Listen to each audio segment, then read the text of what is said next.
Hi guys, how are you? Hey Rich, hey Pete. Hi, Mel. Hi, Mel. How are you? Good, good. You've got some more questions for me today. You're going to pick my brains on my travels and stuff. What can I do for you this time? Okay. The question I've got for you is: are you travelling alone? I think we've probably established that. Yep. If so, do you think? If so, do you think you could do this in tandem with a partner, either from start or bringing one into a romantic partner or a friend or both? I would say romantic partner. Okay. Yep. Because if it was a friend, if it was a romantic partner, I'm thinking you're setting off together and you expect whatever you do to do something together. Mm-hmm. A friend could peel off in a couple of years' time and go off and do their own thing. So I see that as different. Yep, sure. So definitely a romantic partner. Mm-hmm. And yeah, I think leave that next bit out about being an organised person. That's a separate thing. Yep. Okay. So yes, I'm traveling alone. I didn't have a partner, so that made it simple and easy from that perspective. So to try and qualify, just to talk about my ethos, not to do with travel, I've been single for a very long time and I'm a fairly independent, capable female. So I'm not needy of a partner. I need to clarify this a little bit so that you understand. I'm not desperate. I'm not reliant on someone to be a partner. Having said that, I am not someone who doesn't want to be with a partner. It would be my preference to live with my life with someone. I have never wanted to be a single person. I know many women who quite rightfully, happily say, you know, I don't know why you'd bother.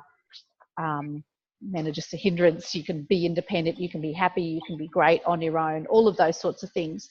And that's true. You know, I'm happy, I'm great, it's good.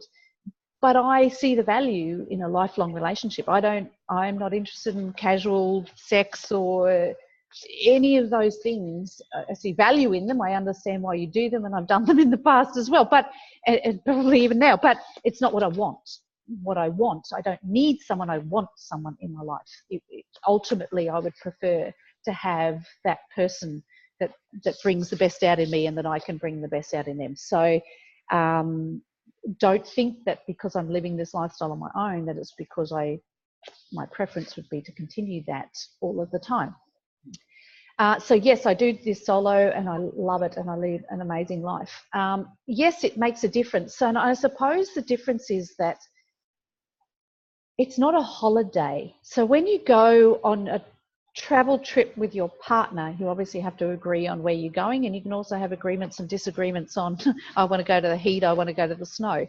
So all of those logistics actually come into play on how long you're going to go for, even on a holiday. So if you have struggles with that from a partner perspective on a holiday, it's going to get worse. If you're talking about this sort of lifestyle, I didn't set out to completely have this lifestyle, and it keeps evolving. Now, I would imagine, I could be wrong, that if there's two of you together, as my mindset changes and I'm dealing with those scenarios, hopefully theirs is changing the same way, because I've evolved. If you'd have told me 18 months ago that we're going to go and do this, I would have said, you're insane. I'm not doing that. I don't want to do that. So I wouldn't have gone with you either. So it's just that this is how it turned out. And if both are happy with how things are rolling out, then you can continue to do that. But if one person goes, you know what, I'm sick of this. I want to just have my house again. I miss my friends. I miss my whatever. And they want to go back and do this. You're at a bit of a crossroads of going, well, then how do we go from here?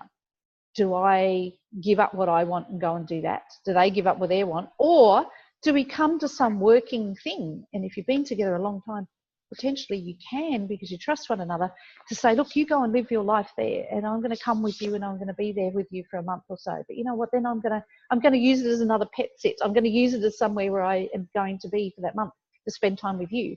And then I'm going to go back and I'm going to continue traveling in this area, and I'm going to go away for 1 month or 2 months or 3 months. And then I'm going to come back and we're going to talk on Skype and we're going to do that, and we're going to see how that works for a while.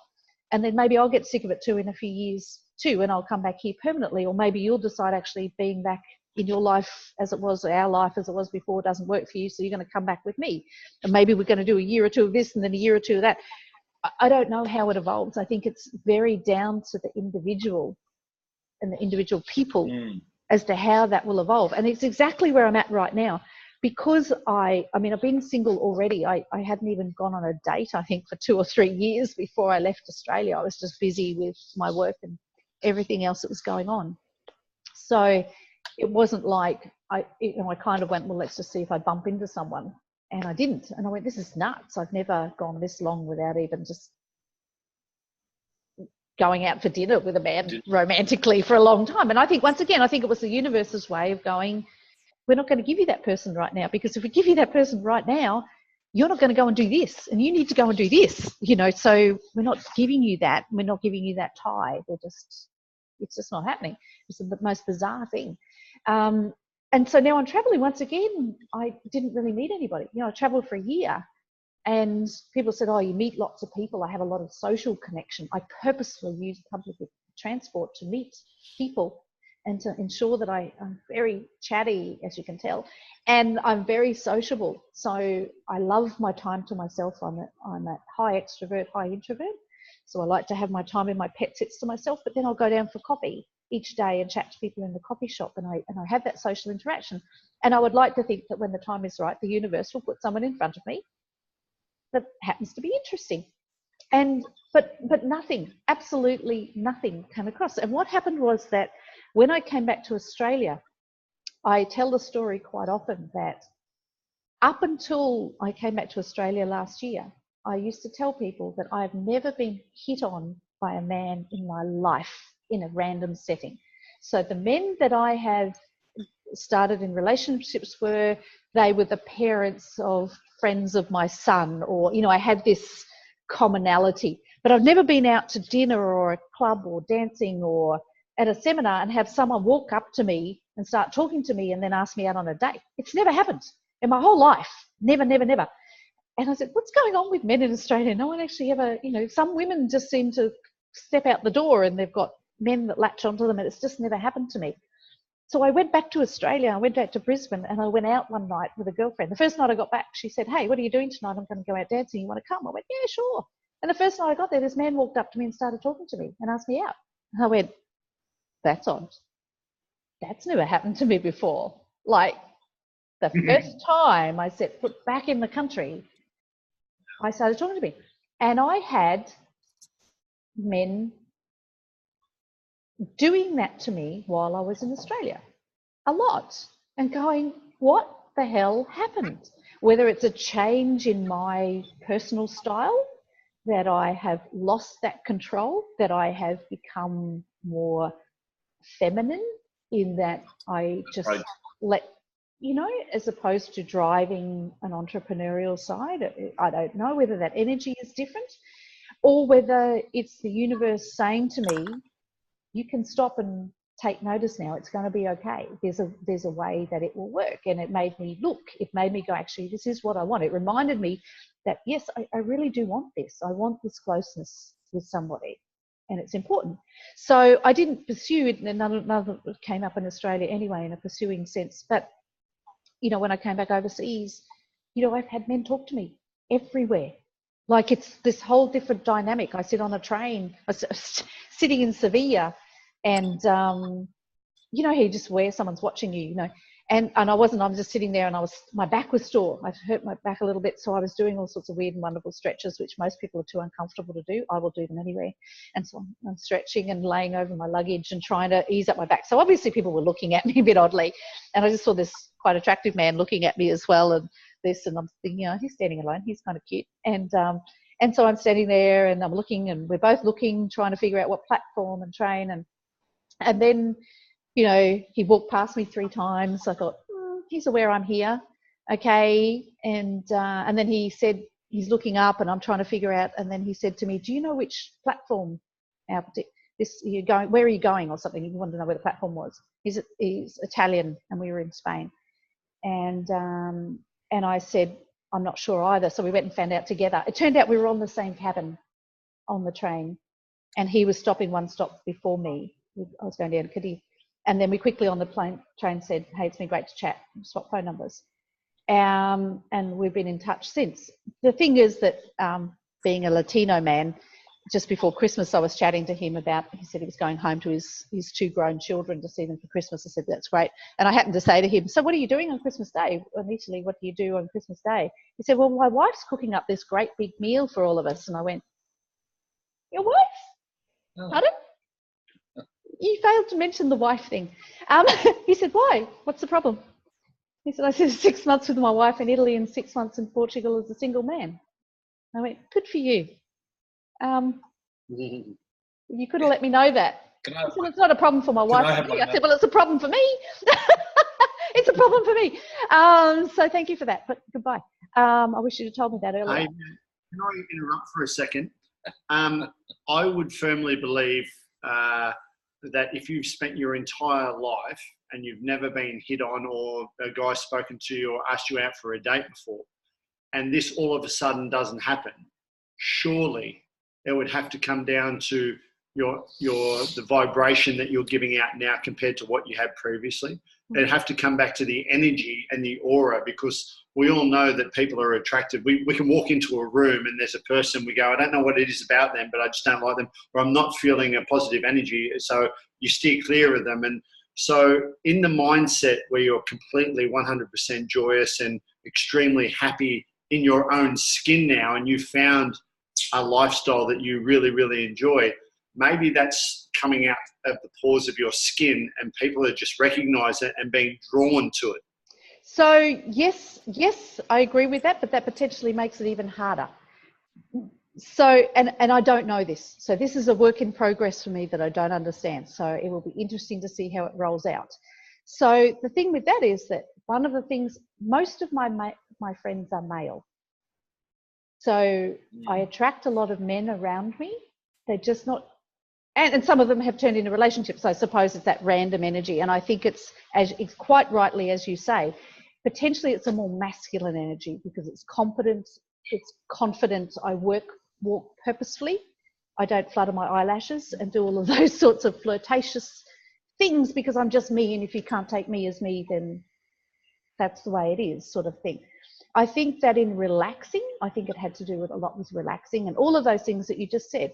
But what you're saying to me, a lot of people said to me before is that men have said to me that because you appear to be so confident and happy, then they don't feel that you need them, and men want to be needed.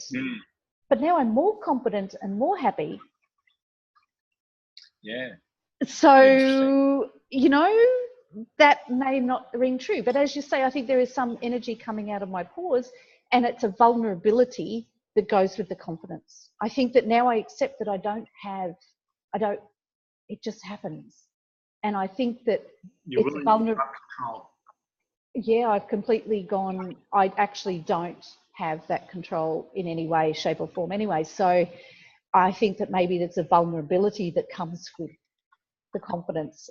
But having said that, yes, men are hitting on me, but I still haven't found one for a relationship, because then you come to the other part of it, and I'm having that right now where I'm talking to people, they go, how does that work? Like I had a guy that said to me, I'd really love to meet you. Where are you? Because when I started talking to him, we were both in Spain. He said, can we catch up for coffee? I said, oh, I'm not in Spain anymore. I'm in Portugal. And he went, shit, I'm leaving Spain in a week. I'm actually going back to the UK. He said, do you ever make it to the UK? I said, it's too bloody cold up there. And he went, well, how does that work? And I went, well, I don't know. So once again, and a lot of the men that I'm talking to are, you know, I very clearly say to people, I'm a global nomad. They think I'm on a long holiday. So at some point I'm going to settle down into a house. So they're living a house and life and think that I'm having a nice little frivolous travel and I'm going to set back into that. And I'm going, no. I may one day, but maybe I won't. So what it then needs is a man who's living the same lifestyle, or is keen to pursue it, or is keen to do the sometimes I'm there, sometimes I'm not thing. I don't know how that's going to look, and I don't know how that will actually work and evolve.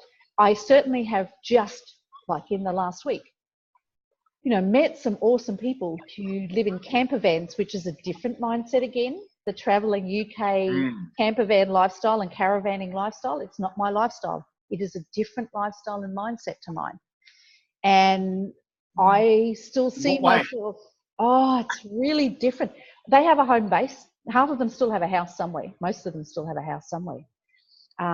unless they're complete retirees, they're running their businesses as they travel. They still just do, they just made their current life portable. Does that make sense? Sure. Whereas my life is completely different. So they're just, instead of having a big house, they now have a little one called a camper van or a travel. They still have a house that they're renting out there. They still have that base they can go back to. They still look for the security from their income, all of that. They do have a little bit more understanding of, no, we don't know where we're going tomorrow. And they're okay with that because they've got a roof over their head. They also, the other thing about it, which I won't go into right now, but from a time perspective, but part of the reason I had someone who said to me, I'd like to travel with you. And initially I said no, from the wrong point of view, which I see was incorrect, because he said, look, we can take my car and, you know, we can go away for January and travel. And I spent a few days with him and went, actually, I can't do this because it cuts me off from the world. Suddenly I'm in this bubble with this person and I'm not doing my daily visits to the coffee shop. We go to the coffee shop, but then I'm sitting with talking to this person, which means I'm not talking to that person.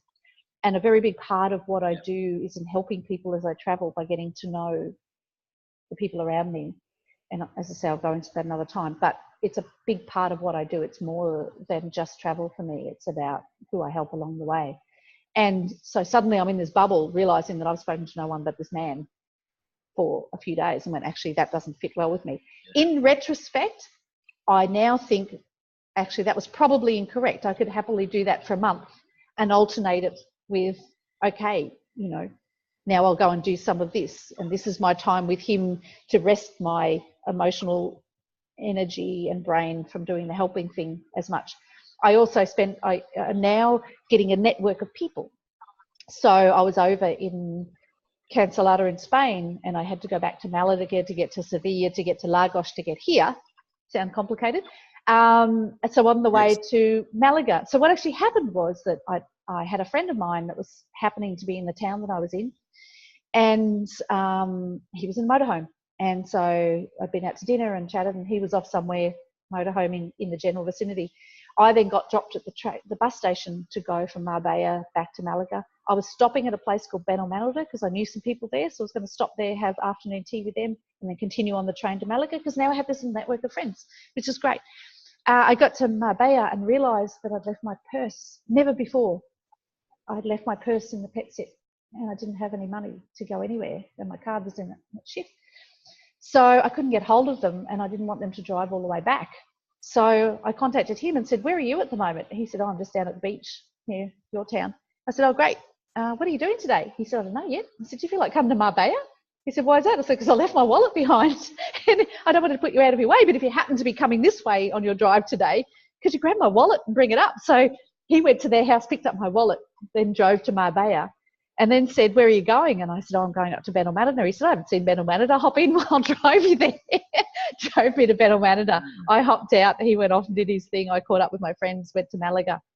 And then I met, so then I went from Malaga, stayed in the hostel, went to Sevilla, swapped buses, came out here. Now, the reason I went to Lagos, I could have come here the day earlier. The reason I went to Lagos is because I stayed in the hostel and I met this awesome traveling man. An awesome man who's retired, amazing energy and personality, incredible man. And he camps all around southern Portugal and lives that way. He's done it for a couple of years now. And winter, he goes into the hostels because it's too cold. And so he's been living in this hostel for several months. I met him on the last day through and we just had a lovely time. And I said, hey, I'm going to come back through Lagos. I'll stay in the same hostel overnight if you're still there. He said, yeah. So I went back and we drank copious amounts of alcohol and had a great night chatting and catching up and walking, whatever. And then I hopped on the bus and, you know, not a romantic interest, just a friendship.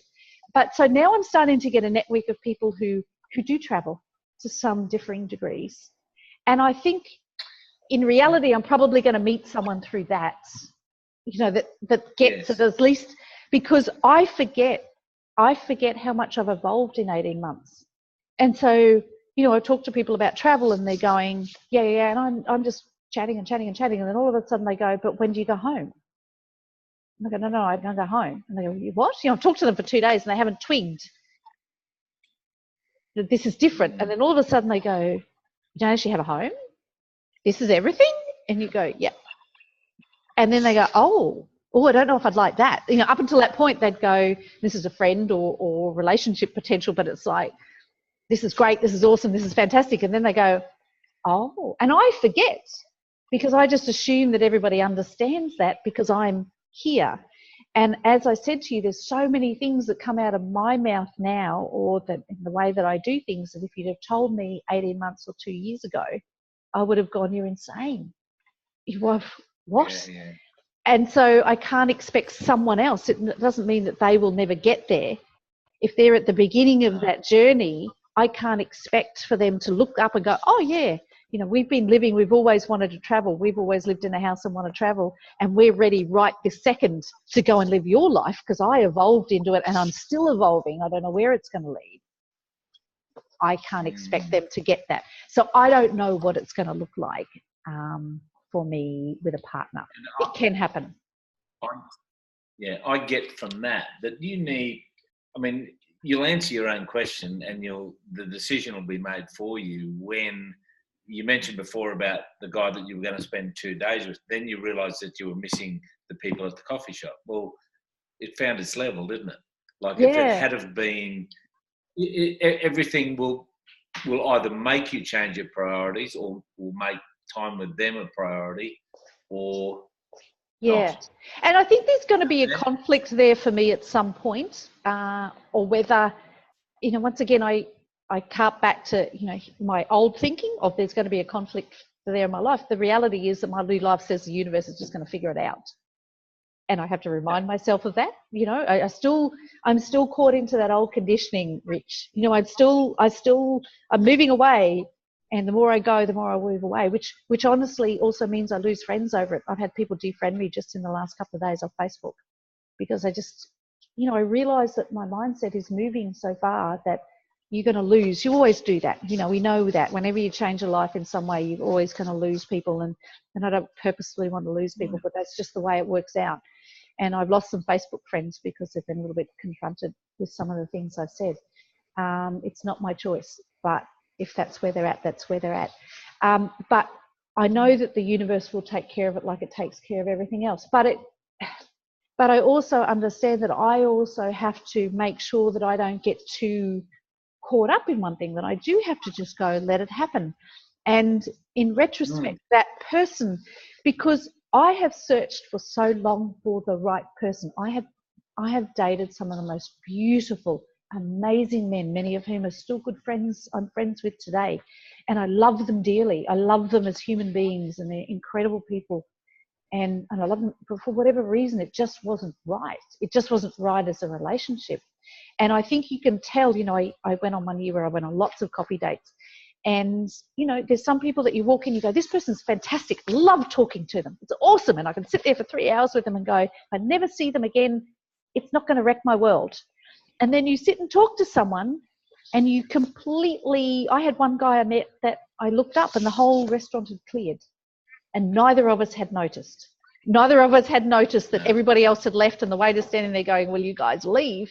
Because you suddenly go, there's something about this person that's special. Now, if I come across someone like that again, and it's so rare, geez, I don't know that I would give up this lifestyle, but I'd be heavily looking for some compromises if that's what it needed to take, because I'm not prepared to walk away from that again because it's important to me.